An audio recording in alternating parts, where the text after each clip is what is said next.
Bismillahirrahmanirrahim. Assalamualaikum warahmatullahi wabarakatuh. Hamdan wa syukranillah, salatan wa salaman ala rasulillah Sayyidina Muhammadin ibni Abdillah wa ala alihi wa ashabihi wa mawalah. Adik-adik mahasiswa yang saya banggakan, puji syukur kehadirat Allah Subhanahu wa taala. Salam dan salawat kepada Rasulullah Muhammad sallallahu alaihi wasallam. Pertama, saya mengucapkan terima kasih karena telah mengikuti perkuliahan kita kali ini. Dan saya tentunya mau mengingatkan atau mau mempertanyakan bagaimana keadaannya semua adik-adik mahasiswa, bagaimana kabarnya, bagaimana kesehariannya, apakah dalam keadaan baik-baik saja. Tentunya yang kami harapkan semoga pembahasan kita ke depan nantinya ini adalah bisa membawa manfaat bagi kita, membawa keberkahan bagi kita, sehingga ilmu kita itu bisa benar-benar diamalkan dan bisa dimanfaatkan sebaik mungkin. Teman-teman sekalian, sebagaimana yang telah kita lihat, sebelum saya menyampaikan bahwa video pembelajaran ini adalah sekaitan dengan pembahasan tentang subjek hukum dalam hukum perdata. Sebagai tugas sebagai peserta PKDP 2025 Perguruan Tinggi Pelaksana UIN Alauddin Makassar. Sebagaimana biasanya, sebelum saya melanjut, kita akan memahami secara seksama sekaitan dengan capaian pembelajaran. Cuman tentu saja saya tidak akan membahas secara terperinci sekaitan dengan capaian pembelajaran. Sebagaimana yang telah kita tampilkan, bahwa umumnya capaian pembelajaran itu ada 4, sekaitan tentang sikap, sekaitan tentang pengetahuan, sekaitan tentang keterampilan umum, dan sekaitan tentang keterampilan khusus. Ini yang kita harapkan. Teman-teman sekalian, sahabat-sahabat sekalian, mahasiswa, apa sebenarnya yang dimaksud dengan subjek hukum, terutama di dalam subjek hukum dalam hukum perdata? Saya kemudian tidak lagi meragukan pengetahuan teman-teman sekalian soal apa bedanya hukum perdata dengan hukum pidana. Karena pekan lalu dan 2 pekan lalu itu berulang-ulang kali kita bahas secara singkatnya bahwa kalau hukum pidana itu adalah hukum publik, sedangkan hukum perdata itu adalah hukum privat. Kalau hukum pidana artinya ada aturan atau norma yang dibuat oleh negara yang kita langgar. Kalau hukum perdata lebih kepada pelanggarannya itu person to person. Ya, mari kita lihat ada yang bisa membantu saya. Apa sebenarnya yang dimaksud dengan subjek hukum dalam hukum perdata? Subjek hukum dalam hukum perdata itu yang pertama adalah orang atau personal rights, yang kedua adalah badan hukum. Nah, orang atau manusia ini dijadikan sebagai subjek dalam hukum perdata, dan yang kedua badan hukum dijadikan juga sebagai subjek dalam hukum perdata. Secara umumnya ini hanya ada 2 subjek hukum dalam hukum perdata. Jadi nanti kalau misalnya ada yang bertanya atau ditanyakan tentang apa subjek dalam hukum perdata, itu cuma ada 2. Yang pertama adalah orang atau manusia, yang kedua adalah badan hukum. Nah, yang mana yang dimaksud orang di dalam manusia? Yang mana yang dimaksud orang di dalam hukum perdata, yang mana yang dimaksud manusia dalam hukum perdata. Nanti sebentar kita akan lihat kapan dia dianggap sebagai orang, kapan dia dianggap sebagai subjek hukum dalam hukum perdata. Teman-teman sekalian, sahabat-sahabat sekalian, muncul pertanyaan, kenapa orang itu sebagai subjek dalam hukum perdata? Kenapa badan hukum itu sebagai subjek dalam hukum perdata? Penyebabnya apa? Tentunya sahabat-sahabat sekalian, karena orang dan badan hukum itu mampu dibebankan hak dan mampu dibebankan kewajiban.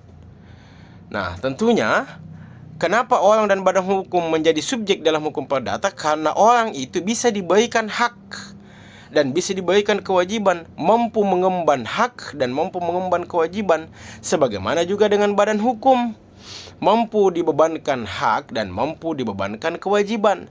Itulah sebabnya kenapa orang dan badan hukum ini masuk sebagai subjek dalam hukum perdata. Teman-teman sekalian, yang mana yang dimaksud tentang orang di dalam hukum perdata? Orang itu di dalam hukum perdata adalah makhluk hidup. Yang kedua, mempunyai alat reproduksi, dalam hal ini dia berkembang biak. Dan yang ketiga, orang itu mampu mati. Kemudian yang mana yang dimaksud dengan badan hukum dalam hukum perdata? Tentunya badan hukum yang dibuat atau diciptakan oleh manusia secara hukum, secara yuridis. Kemudian yang kedua, tidak mempunyai alat reproduksi. Jadi badan hukum ini kemudian tidak bisa membuat badan hukum di bawah badan hukum itu sendiri.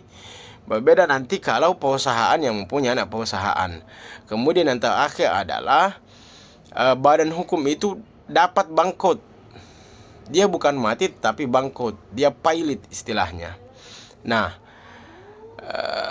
sekarang mari kita lihat apa implikasi dari orang sebagai subjek hukum dan badan hukum sebagai subjek hukum. Tentunya punya implikasi. Implikasi yang pertama adalah sekaitan tentang orang sebagai subjek hukum. Implikasinya karena orang itu punya hak. Manusia itu mempunyai hak. Tadi saya menyampaikan kapan orang di dalam hukum perdata dianggap sebagai orang, atau kapan manusia dalam hukum perdata itu dianggap sebagai manusia. Begitu hebatnya hukum perdata kita yang ada di Indonesia, bahkan orang yang belum lahir sekalipun, belum dilahirkan oleh ibunya, itu sudah bisa dianggap sebagai orang di dalam hukum perdata. Sudah bisa dibebankan hak, sudah bisa mendapatkan haknya. Iya.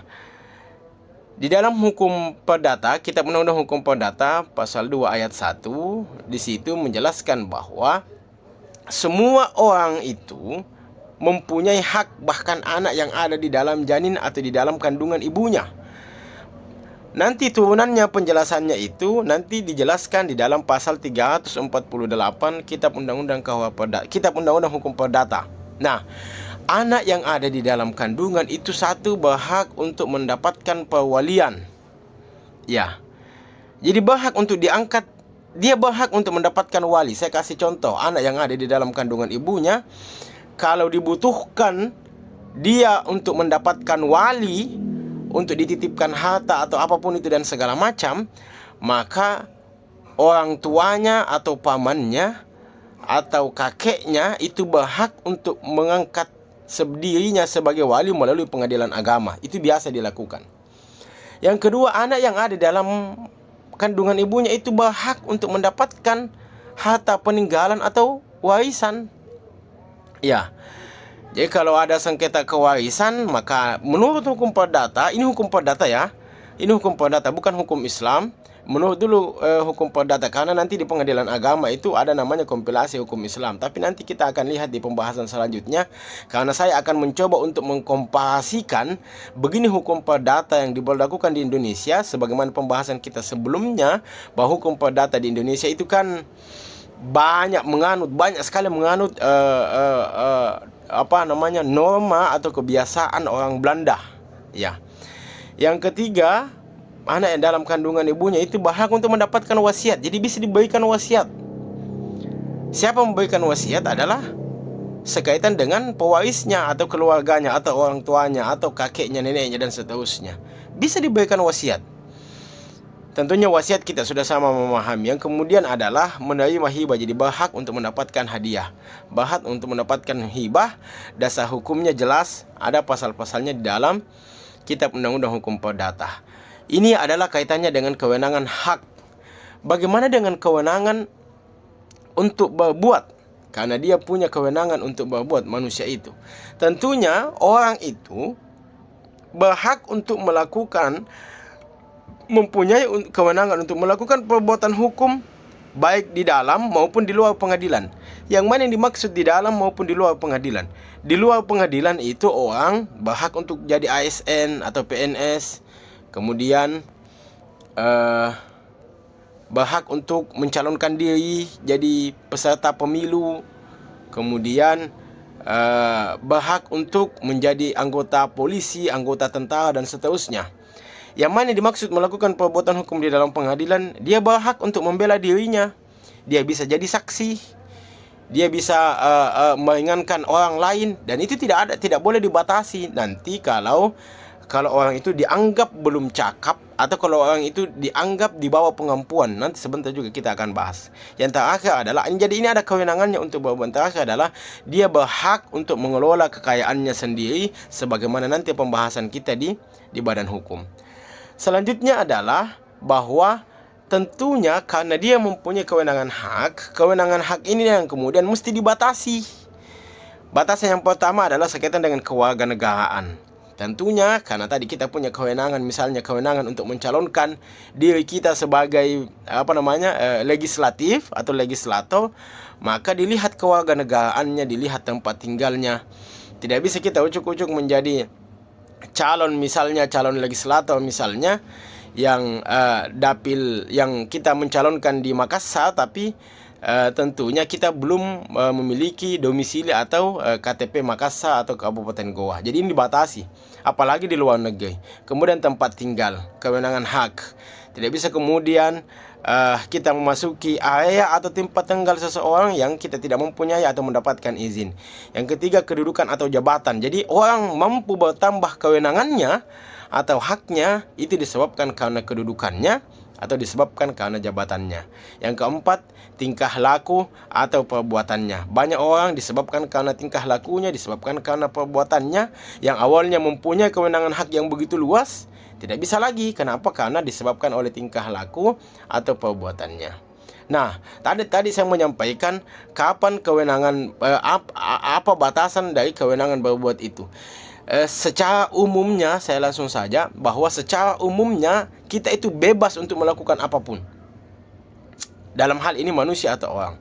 Tetapi secara khususnya itu diatur di dalam pasal 1330 Kitab Undang-Undang Hukum Perdata, bahwa orang yang dibatasi secara khusus, yang tidak bisa melakukan yang tadi kewenangan-kewenangan yang secara bebas itu, yang pertama adalah orang yang belum dewasa. Tentunya dalam Kitab Undang-Undang Hukum Perdata, orang yang belum dewasa itu tidak dipisahkan baik laki-laki maupun perempuan. Berbeda misalnya di Undang-Undang Nomor 1 Tahun 74 tentang perkawinan, itu dipisahkan. Yang mana yang dimaksud dewasa dalam hal ini, yang mana yang bisa menikah. Misalnya laki-laki nanti bisa menikah usia 19 tahun. Perempuan nanti dia bisa menikah di usia 16 tahun. Di Undang-Undang Pemilu juga berbeda, tapi tidak dipisahkan antara perempuan dan laki-laki. Nanti dia bisa memilih masuk ke TPS kalau usianya 21 tahun atau belum sampai 21 tahun tapi dia sudah menikah, dibuktikan dengan buku nikah. Jadi nanti kita akan mengkomparasikan, apalagi di dalam kompilasi hukum Islam atau dalam hukum Islam. Tidak peduli usia. Kapan dia balik? Ya dengan tanda-tanda yang telah diatur di dalam ilmu fikih.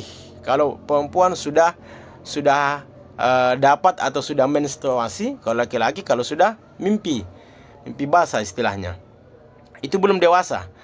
Kalau di dalam hukum perdata ini belum dewasa itu di bawah 21 tahun, maka belum dewasa itu belum bisa melakukan perbuatan hukum sama sekali, termasuk tanda tangannya. Maka kalau belum dewasa inilah kemudian biasanya dalam notaris itu diangkat perwalian atau dikuasakan kepada orang yang sudah cukup usia atau dianggap dewasa dalam hukum perdata. Yang kedua adalah di bawah pengampuan. Di bawah pengampuan ini adalah orang yang kemudian dianggap hilang akalnya atau gila, dianggap tidak mampu melihat. Bukan dianggap, memang tidak mampu melihat. Orang yang sudah lumpuh. Ini dibatasi semuanya. Artinya orang-orang ini yang kemudian perlu pendampingan, perlu orang yang diampuh. Ada orang yang mengampuh dia. Yang terakhir adalah perempuan dalam pernikahan. Ini perempuan dalam pernikahan karena ini masih pakai hukum perdata peninggalan Belanda. Maka sebenarnya perempuan dalam pernikahan itu maksudnya itu perempuan yang sudah nikah. Kalau dalam hukum perdata kita ini, kalau mau jadi saksi di pengadilan itu mesti seizin dengan suaminya. Jadi dia tidak bebas untuk melakukan perbuatan hukum yang lain. Selalu apa-apa itu mesti dengan izin suaminya. Nah, selanjutnya kita beralih ke badan hukum sebagai subjek hukum. Tadi saya sudah sampaikan. Kenapa badan hukum? Karena badan hukum mampu dibebankan hak dan mampu dibebankan kewajiban. Menurut pakar hukum perdata, Profesor Wijono Pojodikoro dan Profesor Sudewi mengatakan bahwa yang pada intinya, jadi pendapat ini saya kumpulkan menjadi satu yang mengatakan bahwa badan hukum itu adalah kumpulan dari orang-orang yang secara bersama-sama mendirikan suatu badan atau perhimpunan untuk mengumpulkan harta kekayaan yang ditersendirikan untuk tujuan tertentu. Ada juga pendapat yang mengatakan bahwa yang dimaksud dengan badan hukum itu adalah berkumpulnya dua orang atau lebih dengan mempunyai visi dan misi yang sama, dengan memisahkan harta kekayaannya, baik itu harta kekayaan yayasan maupun dengan harta kekayaan pribadi. Mari kita lihat. Badan hukum secara formil itu mesti mempunyai pendirian berdasarkan hukum. Mesti disahkan oleh pemerintah, dalam hal ini misalnya PPAT. Mesti memiliki akta pendirian, mesti didaftarkan secara resmi, mesti memiliki domisili hukum yang tetap. Biasanya kalau badan hukum itu, sisa kita tinggal datang ke PPAT atau notaris untuk dilengkapi semua formil-formilnya ini. Kemudian secara material, badan hukum itu memiliki tujuan tertentu, kemudian memiliki harta kekayaan sendiri. Jadi tidak bisa ada yayasan itu digabung dengan hartanya pemilik yayasan atau komisaris atau direksi atau apapun namanya itu, ketua yayasan dan seterusnya. Tidak boleh. Mempunyai struktur organisasi dapat melakukan perbuatan hukum. Jadi saya simpulkan begini. Kalau formil itu adalah prosedural, legal formalitasnya. Jadi kalau nanti misalnya ditanya apa syarat formil dan syarat materialnya badan hukum, saya dijawab, langsung diingat, oh kalau formil itu adalah prosedural legal formalnya. Kalau syarat material itu adalah substansinya, esensinya dia sebagai subjek hukum, itu harus mempunyai ini. Harus ada strukturnya, harus ada harta kekayaan sendiri. Kalau dapat melakukan perbuatan hukum, berarti dia kembali lagi kepada formilnya dan seterusnya. Selanjutnya, badan hukum itu sebagaimana macam-macamnya itu sebenarnya dibagi dalam bentuk, ada jenisnya. Kemudian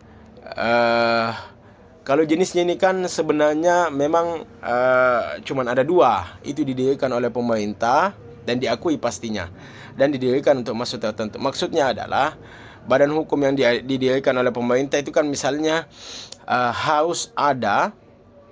Tentunya kalau pemerintah yang mendirikan pasti diakui oleh pemerintah. Tapi biasanya kalau jenisnya ini seperti badan hukum BUMN atau BUMD, itu kan badan hukum yang kemudian itu dikelola oleh pemerintah.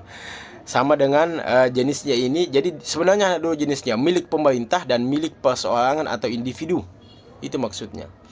Kemudian dari segi wujudnya sebenarnya dari banyak badan hukum itu cuma ada dua. Bentuknya korporasi atau bentuknya dia yayasan. Yang umum kita ketahui ini adalah yayasan. Ya, nanti di bawah yayasan itulah kemudian banyak mendirikan istilahnya sekolah-sekolah dan seterusnya. Dari segi pendiriannya juga bisa kita lihat bahwa badan hukum publik atau badan hukum privat ini kembali kepada jenisnya nanti. Apakah kemudian biasanya kalau dibangun oleh pemerintah itu badan hukum publik namanya. Yayasannya publik. Ada juga badan hukum privat. Kalau perorangan. Saya kira inilah pemantik diskusi kita pada pertemuan kali ini, pertemuan ketiga, itu membahas tentang subjek hukum dalam hukum perdata. Saya kira sekian yang bisa saya sampaikan sebagai pemantik. Saya serahkan kepada teman-teman untuk diskusi. Sekian, Assalamualaikum warahmatullahi wabarakatuh.